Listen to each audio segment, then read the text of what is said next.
ربنا ظلمنا أنفسنا وإن لم تغفر لنا وترحمنا لنكونن من الخاسرين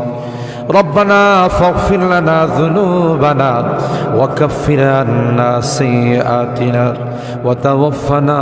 مع الأبرار رب ارحمهما كما ربياني صغيرا رب ارحمهما كما ربياني صغيرا রব্বুল আলামিন আল্লাহ কোন কোন শীতের মধ্যে ঐতিহাসিক খোলাপাড়াবাসীর উদ্যোগে আল্লাহ 49তম তাফসীর মাহফিলের আজকে তৃতীয় দিনের শেষ রজনীতে আল্লাহ গভীর রজনীতে মালিক রে আমরা কিছু সংখ্যক গুনাহগার বান্দা আল্লাহ তোমার আদালতের কাঠ গড়ায় আসামির মতো দাঁড়াই ভিক্ষুকের মতো দুইখানা হাত বাড়াইছে এ মালিক